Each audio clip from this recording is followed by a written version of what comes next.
ভাতার সকালবেলা 7টা এখনো ঘুম থেকে ওঠেনি।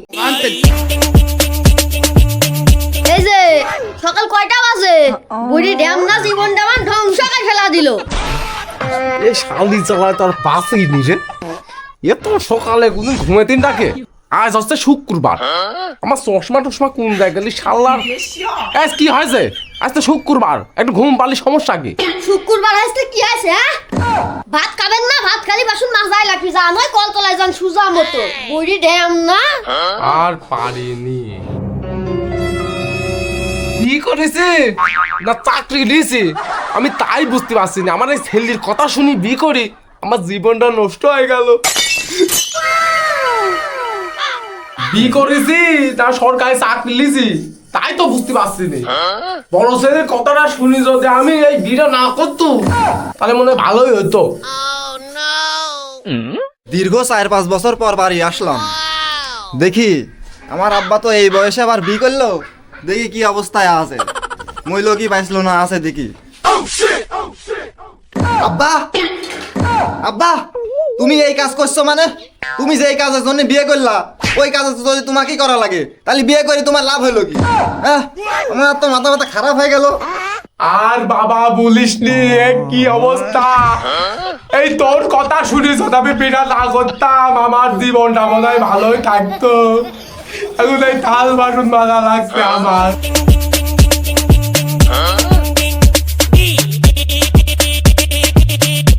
এই নতুন বিয়ে করি আমার তো জীবনটা শেষ হয়ে গেল। এর একটা হেস্ত নেস্ত করারই দরকার। করিম চাচা, নতুন সংসার কেমন চলছে? হ্যাঁ, হ্যালো, মানে ভালোই চলছে আর কি। মানে ভালোই চলছে সবকিছু, দেখতেই তো পাচ্ছেন নিজের চোখে। দেখতেই তো পাচ্ছেন উনি এখন কাজ কাম শিখিয়েছে। তাই নাকি ভাবি? নতুন সংসার তো দেখছি খুব ভালোই চলছে। দেখেন আমার বুড়ি ভাতার 5 মিনিটে পুরো ঘর বুঝতে পারে। বা চাচা, নতুন চাচির ঠেলায় তো দেখছি চাচা আপডেট হয়ে গেছেন। কি চাচা, তুমি বলে এখন রান্নাও শিখে গেছো? আরে না, করে গো বাপ, গতকাল ডিম ভাজছিল। কি গো চাচা, ডিম কেমন হয়েছিল? ডিমটা তো ভালো হয়েছিল গো, কিন্তু ডিম ভাজির কড়াইটা পুড়ে গেছিল। আব্বা, তুমি জমি জায়গা বিক্রি করি সোনা দানা সবকিছু দিলা, তাও নতুন মার তুমি মন পাইলা না। এই বয়সে আসি তোমার কাজ করি খাওয়া লাগছে। তুমি আজকে অসুস্থর একটু অভিনয় করবা তো, দেখি আমার নতুন মা তোমাকে কেমন ভালোবাসে। তুই ভালো কথাই বলেছিস বেটা, আজ আমি তাই দেখতে চাই তুই যে সুন্দর আইডিয়া দিছিস এই আইডিয়াই কাজে লাগাবো আজকে। আচ্ছা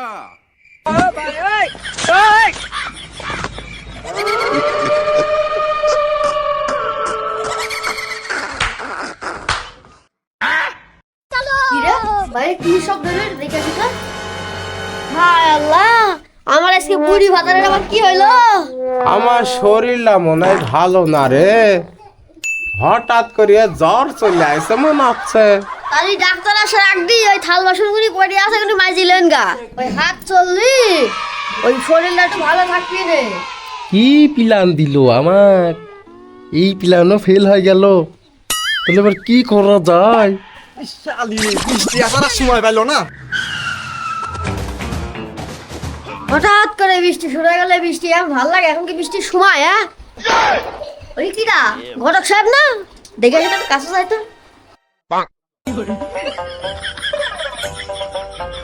আরে ঘটক সাহেব, হঠাৎ করে আইছেন? তুমি বসেন বসেন, যাই হোক বসেন বসেন।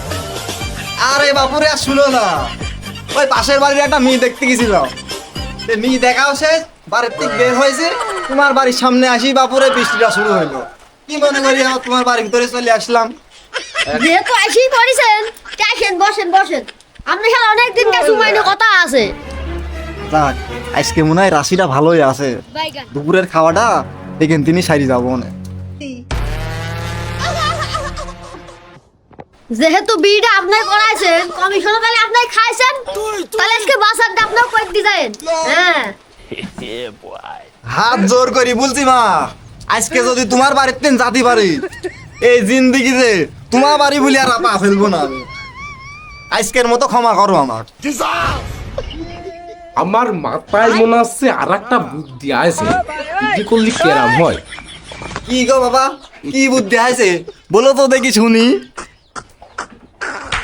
তাহলে ঘটকের যে একটা বিপদ করার দরকার, এই যে এরকম একটা খানে দশজন মহিলার সাথে ঘটক আমার বিটা দিয়ে যে আমার এত বড় সর্বনাশটা করলো, তাহলে তুই বল বাবা, তাহলে এইবার একটা ঘটকের বি দিতে খালি ওখান শিক্ষা পাবি যে এলাকায় লাগাই এই মি দেখি বি দিয়ার কি জ্বালা। আমি সব শুনি ফেলেছি, চাচা তো দেখছি আমার পিছে লাগিয়েছে। না না না, এখানে আর এক মুহূর্ত থাকা যাবে নি। আমি লোকের জীবন জ্বলাই, চাচা আমার জীবন জ্বলানির চিন্তা করছে, এখানে আর এক মুহূর্ত থাকা যাবে না। নিজে বাপলি বাপের নাম, স্যান্ডেল বহুত কিনতে পারবেন।